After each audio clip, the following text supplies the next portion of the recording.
Tennessee football soiled its britches down in Tuscaloosa on Saturday. The Vols had everything in front of them.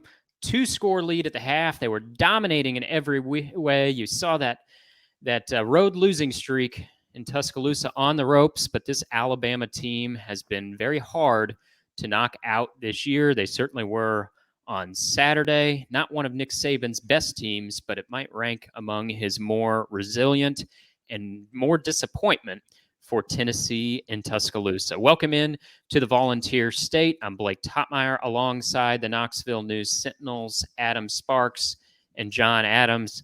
And Adam, we were talking. John and I were talking on our other podcast, SEC Football Unfiltered, critically acclaimed podcast. We encourage you to check it out.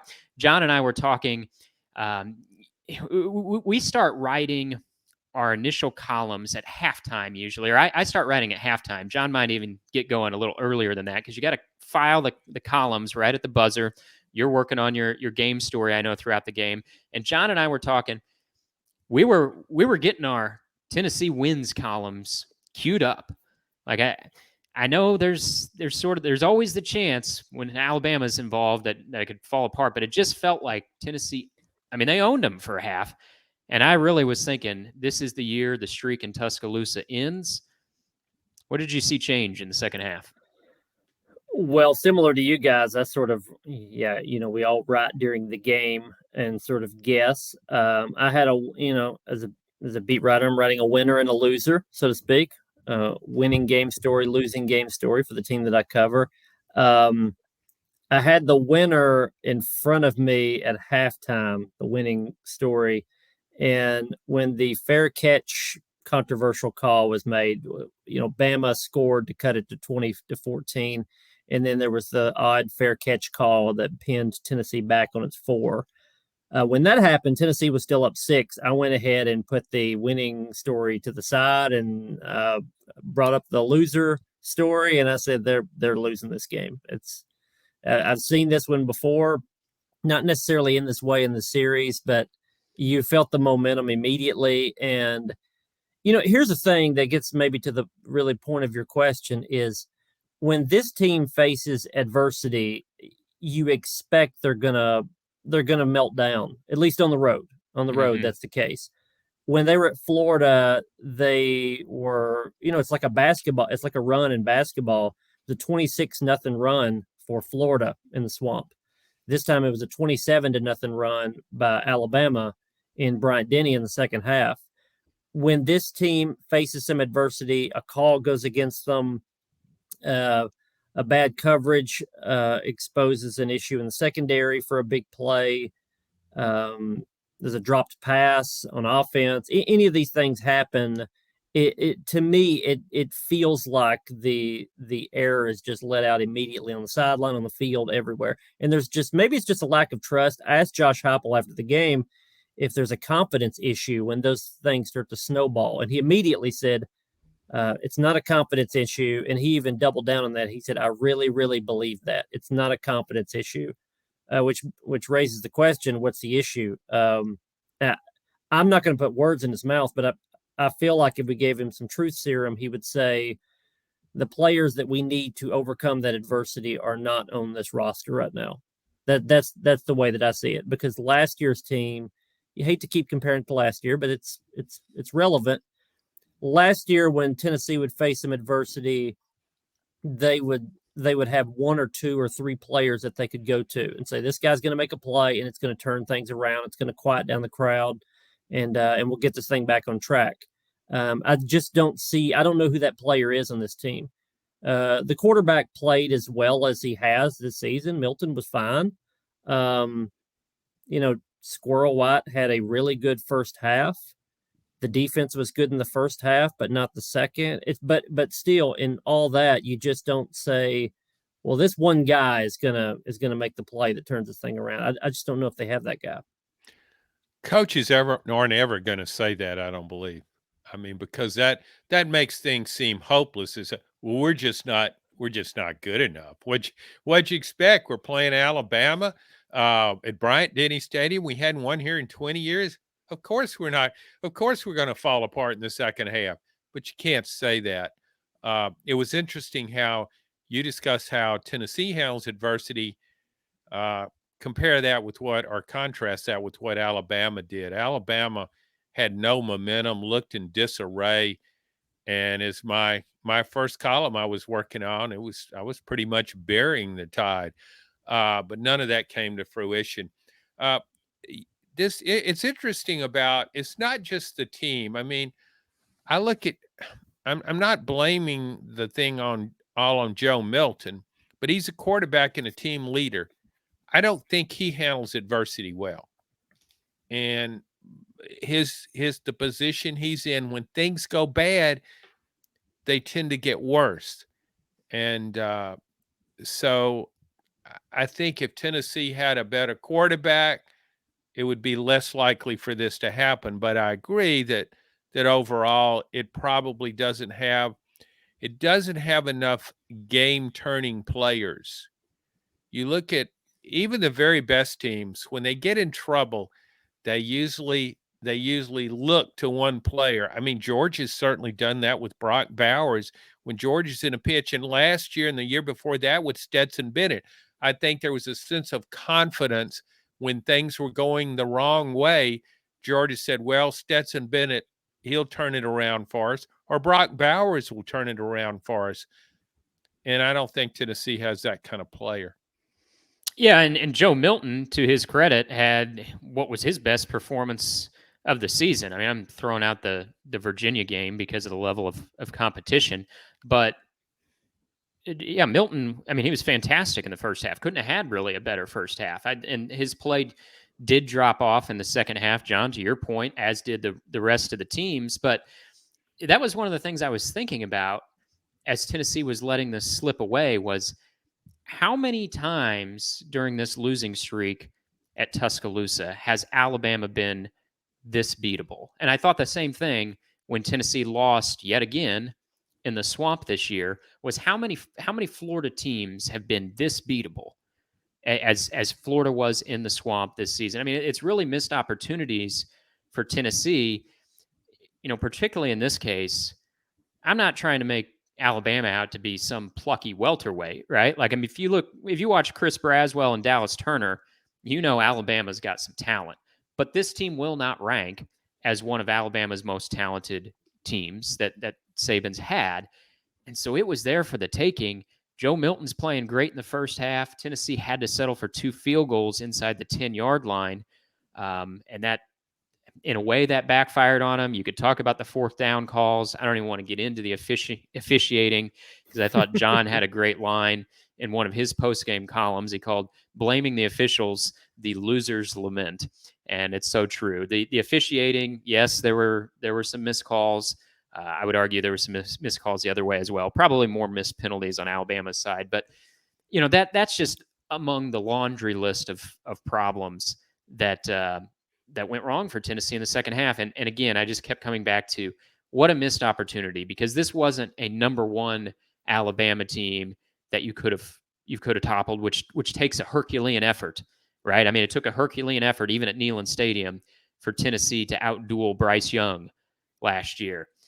All it would have taken was a decent second half on Saturday, and they would have ended the streak in Tuscaloosa, and it slipped away from them. Yeah, I think characterizing Alabama in that game that way is relevant because immediately after the game, and then really for the past 2 or 3 days, I've answered questions in our text group, in my inbox and emails, and all kinds of places about how angry people are about this missed opportunity. I said to one guy the other day, but because obviously I'm getting the stuff I'm sure you guys have too from Tennessee fans that say, Josh Heupel should be on the hot seat. What's Josh Heupel's buyout? Josh Heupel is Butch Jones 2.0. I got a couple of emails from somebody that said they had talked to however many number of boosters, high-end boosters, that said they will not tolerate this anymore. These sort of overreactions. And I'm trying to talk down all these people, and I'm saying, what are you talking about? What? He was the SEC Coach of the Year like 10 months ago. He beat Alabama a year ago. You won 11 games in the Orange Bowl. earlier this year. It's just lunacy, but it's because these fans are not judging this based on, the fact that they could have beat Alabama. It's that you should have beaten Alabama. And that's how I think you're characterizing it, Blake, is that it was a winnable game, and you're not going to get a lot of those in the series, certainly not in Tuscaloosa. And the way it started off, where they should have been up 21-0, I think how close it seemed and how far it ended up is what really got people angry. Because if Tennessee loses by that score to a better Alabama team, an undefeated Alabama team, I think they stomach it easier. If it's a back and forth game, like similar to 2 years ago, that was a back and forth game. That was a touchdown game in Tuscaloosa 2 years ago. And then Alabama just, ran away with it in like the last 10 minutes of the game. If people saw that kind of game, I think they could stomach it more. But it's the fact that Tennessee was the better team for at least a half is why people are having a hard time getting over this one. Yeah, I go back. I've covered all those games in the streak there at Bryant-Denny, the previous ones, and Tennessee came close only twice. 2009 under Lane Kiffin, and 2015 when Butch Jones was the coach. But in both of those games, the talent differential was extreme. I really think the only reason Tennessee was in the game, it kind of sneaked up on Alabama. Those were championship caliber Alabama teams. And fittingly, Alabama rose to the occasion in the fourth quarter, in the final minutes of the game, and pulled out both 12-10 in 2009, and then 2015 it won 19-14 with a clutch drive by a forgotten Alabama quarterback. Jake Coker led that. But this was different, as Adam pointed out. You look at this game, and I kind of looked at the Alabama-Texas A&M game very much the same way. I thought A&M had enough talent to beat Alabama, particularly playing at Kyle Field. So I think we look at everything from a Tennessee perspective. That's the team we're covering. However, you got to give Alabama a lot of credit.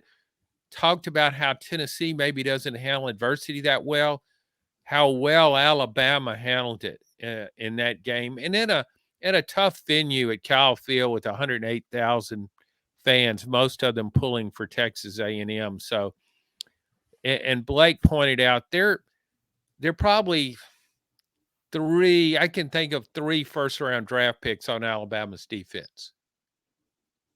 So it's not as though it's totally lacking in talent. In fact, I think this Alabama defense is better than maybe the last 2 Alabama defenses. It's a good defense. It just doesn't have the offensive players that we're accustomed to seeing. But, yeah, I can understand Tennessee fans, their point of view, because so seldom have they even had a shot at this game. And they didn't just have a shot. They're up 20-7 and it looked like it was going to be a blowout.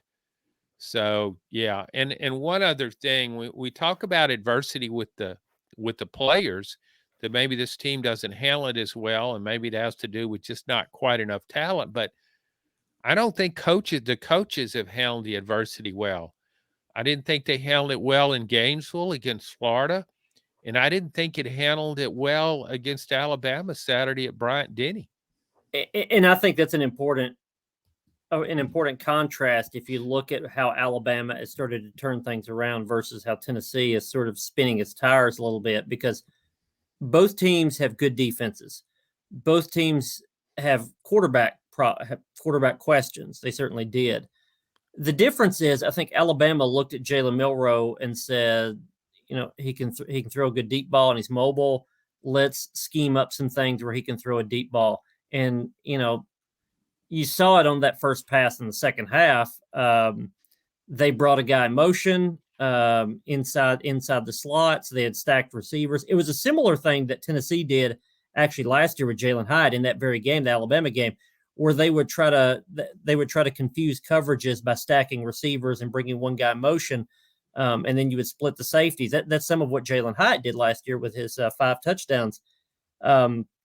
Alabama did that, schemed that, adjusted to that, and it looked like they were a step ahead, if not 3 or 4 steps ahead of Tennessee when they came out at halftime.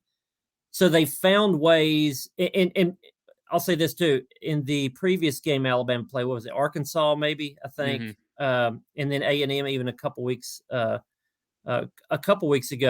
A lot of the Jalen Milroe deep passes have been schemed routes where it's confused coverages. Tennessee, on the other hand, looks kind of like the same. They look kind of like the same offense they did like a month ago, right? I don't know that they're better or worse. We just said Joe Milton played maybe his best game, but they've sort of been up and down. They're good at this thing one week. They're a little better at this other thing another week. And that's the difference. Alabama has taken what it's had and made it better and utilized its talent. And I think Tennessee, this far into the season is still trying to figure out what that is. Yeah, and it's 2 straight games in a row now where Tennessee has scored just 20 points. It beat A&M on the backs of its defense and special teams, couldn't get it done with just 20 points against Alabama. And then you go back to that loss in the Swamp and scored just 16 points in that one. And Adam, you said something interesting earlier that I want to get to next, because turning the page, looking ahead, Tennessee, a 3.5-point favorite this week at Kentucky, a Kentucky team that was looking great just a few weeks ago after trouncing Florida. Well, then reality set in, as it often does for Kentucky. They lost in back-to-back weeks to Georgia and Missouri, but a critical moment, I think, for Tennessee, because you can look at this schedule and see, without twisting your head into some odd places, you can see 9-3 here for Tennessee. Maybe they lose to Georgia at home, but otherwise they take care of business. They go 9-3, and I think do that, and most Tennessee fans will still be behind Josh Heupel the whole bit, right? They'll be frustrated they lost to Florida and Alabama. Eventually, cooler heads will prevail, and they'll realize they're 9-3. However, you look at the schedule, and as Adam said earlier, Tennessee has struggled to handle adversity on the road. At Kentucky this week, Kentucky, I know it's not the Swamp, but Kentucky fans will treat that game like the Super Bowl. They always do. And then mid-November against a Missouri team that's playing very well, has one of the most exciting offenses in the SEC. You could see Tennessee losing one, if not both of those games. And I think we're talking about a very different season. If you go back now, I consider it to be Tennessee has lost their last 4 true road games, because I don't count Vanderbilt as a true road game. That's a neutral site at worst. I mean, Tennessee fans take over that stadium. It's not just Tennessee fans. Really, any opponent has been doing that at Vanderbilt, right? So we throw the Vanderbilt one out of there. At Georgia, at South Carolina last year, they lost. At the Swamp, at Alabama this year, they lost. How seriously do we need to be taking these road woes in light of the fact that, there's 2 what I would call losable games there out in front of Tennessee this week against Kentucky, and then Missouri in November? Yeah, I mean, we'll obviously have our answer after the Kentucky and Missouri games, because there's sort of different ways you could look at this. I think maybe a week or so ago, I'd said if you look at the road losses that they've had in the SEC, it's sort of 2 reasons. Either they were playing a top 10 team, or they were playing in one of the loudest environments in college football. Like, so South Carolina would be that second one, even though they weren't a great team. It's a really, really loud place. And this would fit into that, because Alabama is a top 10 team. Alabama, that stadium was not really that loud. It wasn't an elite level. They didn't have to go to the silent snap count or anything like that. They had to do that at Florida. They did it late. So if you say that's why they're losing on the road, it's just really, really, really loud, or they're playing a top 10 team, some of that makes sense. But you're not going to get that with Kentucky this week, and you may not get that with Missouri. Neither of those are, elite atmospheres. Kentucky will be loud, but it's not going to be any louder than Alabama was. Missouri is not going to be loud. Now, Missouri by then may be a top 10 team for all we know. Depends on how they do against Georgia. But so I think we'll have our answer. Is this is it reasonable reasons why they're losing on the road, or they're just bad on the road? Because those 2 teams would be, if they lost those 2, they would be outliers for the reasons that they've lost so far. There is a lot on the table. I mean, I don't know how Tennessee fans, it really depends on which ones you ask about how they feel about the ending of this season, because if you take the best and the worst out of this, let's just say they're going to beat UConn and Vanderbilt. So that takes like 6-6 off the table. Let's just say they're going to lose to Georgia. May have a chance against Georgia, but let's say they lose to Georgia. So 10-2 is off the table. So you're in the 7-5 to 9-3 range. Well, 9-3 could get you to the Citrus Bowl. You'd probably be battling out with Ole Miss at that point to get the Citrus Bowl if you're 9-3. 8-4 is probably like a ReliaQuest Bowl, which used to be the Outback. It could be the Gator Bowl. If you're 7-5, which means you're losing to Georgia, Missouri, and Kentucky, then you're headed back to the Music City, or then you may wish you could go to the Duke's Mayo Bowl. So some people would say, what's the difference between the Duke's Mayo Bowl and the Gator Bowl and the ReliaQuest Bowl? Well, one of them's, or a couple of those are in Florida, so I would prefer those myself. But it's a really different feel, because 7-5 means you just barely get over 500. You're not even really you're maybe the middle of the pack in the SEC. If you're 9-3, that means you're like the best teams that didn't get into the playoff hunt. And I think there's something to say for that. If you're 9-3, and again, you have to beat Missouri and Kentucky to get to 9-3 probably. If you get to 9-3, this team is one win worse than last year, and that would be laughable. That would be unbelievable if this team finished only one loss, one game behind last year's team, because I think last year's team at this point would have beat this team by 4 touchdowns. So there's you can kind of go either way with this, but it's going to come down to how they do on the road, because I don't think you can necessarily pencil in beating Georgia and Neyland. So you got 2 road games and you got 2 very winnable games, but they're going to have to figure out how to play a complete game, and they have not done that on the road yet. Yeah, optics matter, and to me the difference between 9-3 and 7-5 is 9-3. You're playing in the Citrus Bowl, and you got that little trophy of nice-looking citrus fruits in front of you. 7-5, you could be playing in the Mayo Bowl, and your coach is getting slathered in mayonnaise after winning the Mayo. I mean, what an image that is, right? To cap off a 7-5 season is your coach getting dunked in mayo. That's not what you want. You want to play in the Citrus Bowl.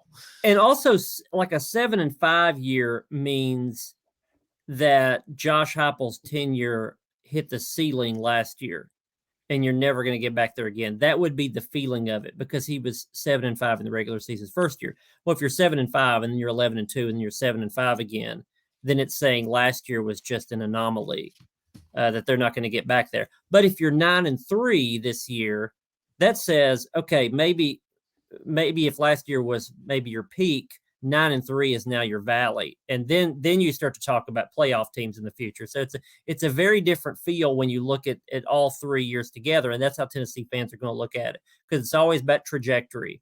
It's who have you recruited for future years, who did you get in the portal for future years, and where is this thing headed? And 7-5 and 9-3 look like they're headed in different directions.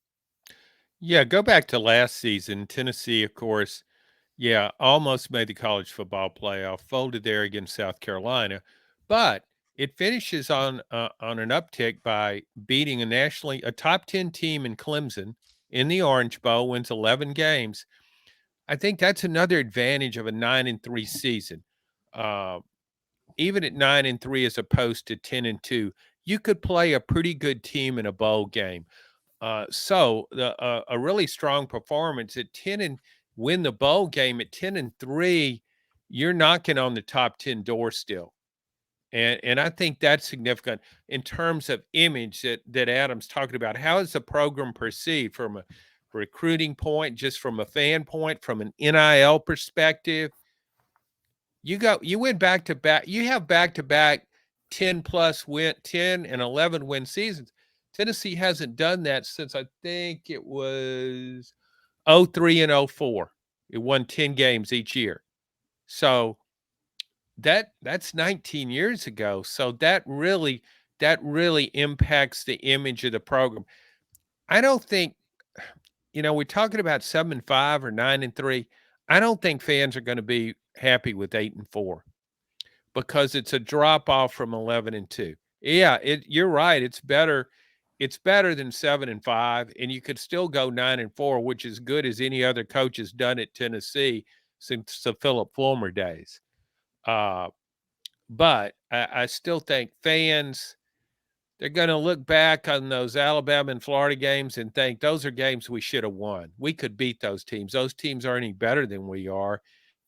And so we squandered opportunities. And I think that I don't think 8-4 will do it for them. And also 8-4, that runs a risk of going 8-5 by losing a bowl game. So I think it's 9-3 is kind of the record that Tennessee fans would be okay with, but anything less than that, I don't think they'll be real happy about.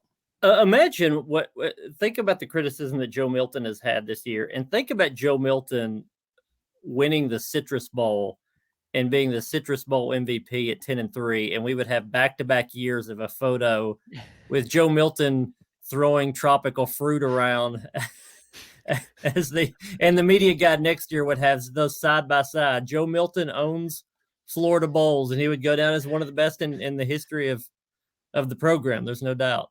I'd hate to get hit by a piece of fruit that Joe Milton threw. That would He probably overthrew you. We've seen it before. Yeah. Not at you, but we've seen it before.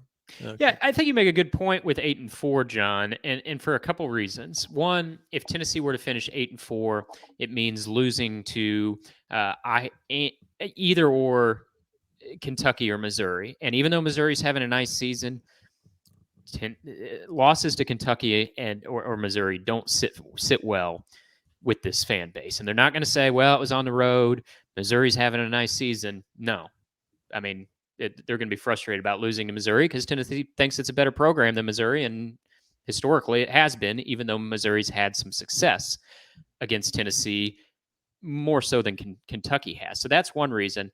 Number two, if you go 10-3, let's say they lose to Georgia, they go 9-3, they win a bowl game, you've met the preseason expectations. We go back to the preseason polls.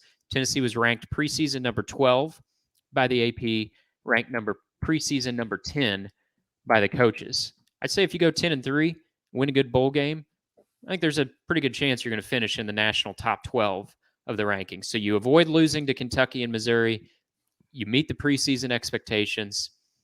I think you nod your head and say, okay, didn't fall off much after last year, and full steam ahead. So I think, again, perception matters. How you get to this point matters. Tennessee fans they're not going to take well to losing to either Kentucky or Missouri on the heels of blowing it to Alabama. So I think that's important. And there's a trust factor on the line here between Tennessee fans and Josh Heupel, I think, because the narrative going into this year was Josh Heupel can do no wrong in terms of his offense and his quarterbacks. He had Hendon Hooker, and now he's got Joe Milton, who's going to be an NFL draft pick. I'm talking about preseason perspective. And then he's bringing Nico in after that. And this is just going to be an unbroken line of great quarterbacks.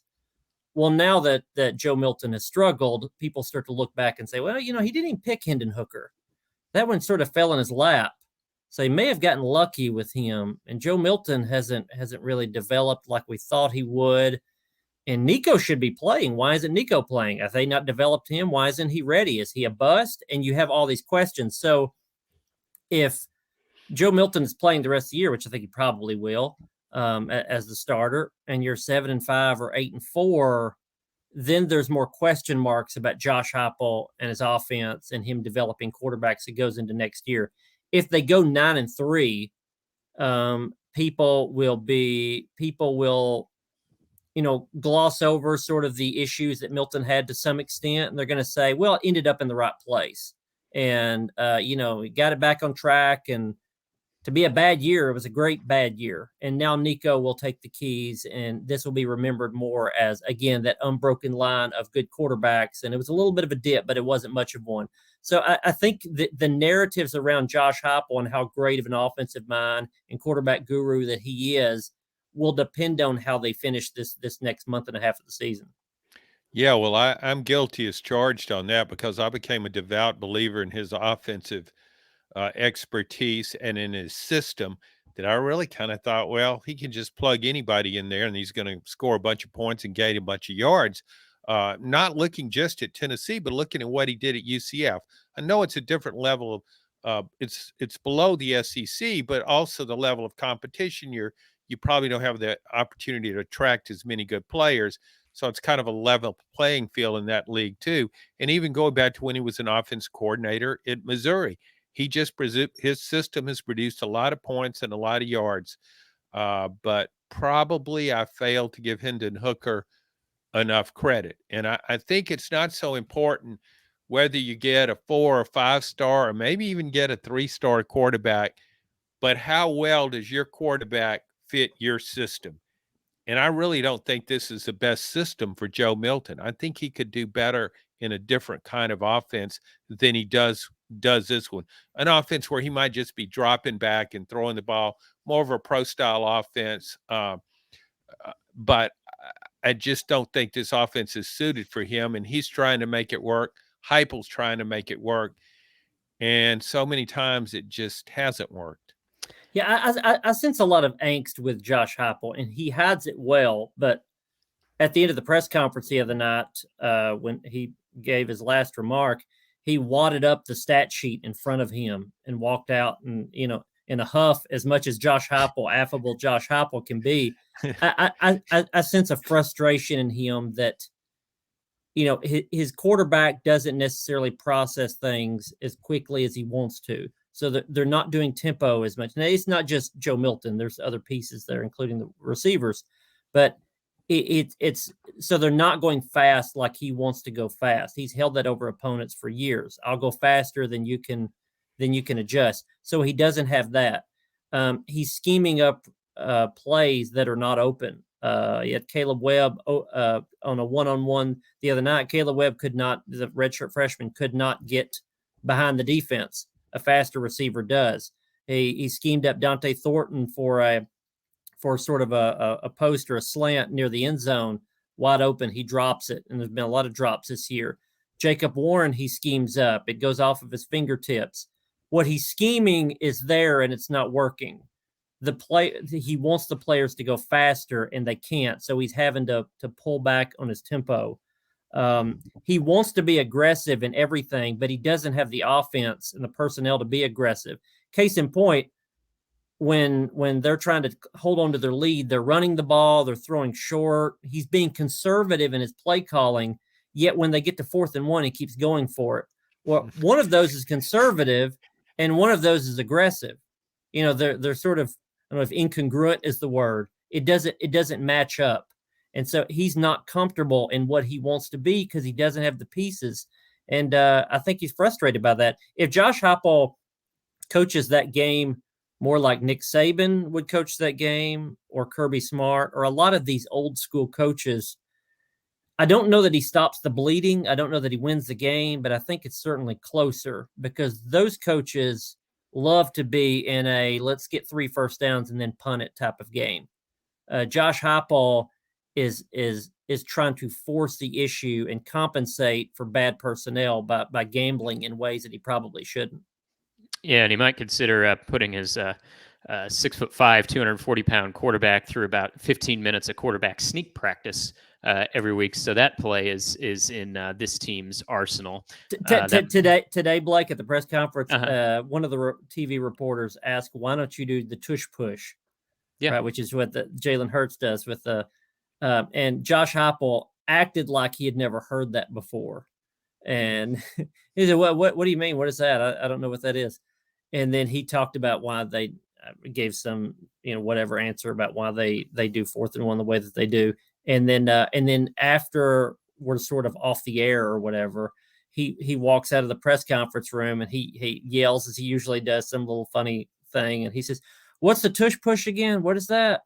And I said, "You got to watch NFL games or something." He said, "Oh, would that be maybe what the Eagles do?" I'm just guessing. Mm-hmm. Is that the Eagles? So he knew that question would come. He's really good at deflecting when he knows some criticism is coming.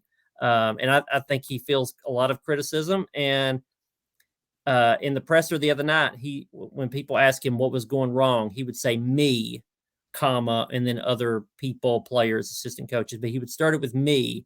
And I think deep down he knows that he's not coaching this team in the way that he should. And in his self-scout, I would think that's coming up.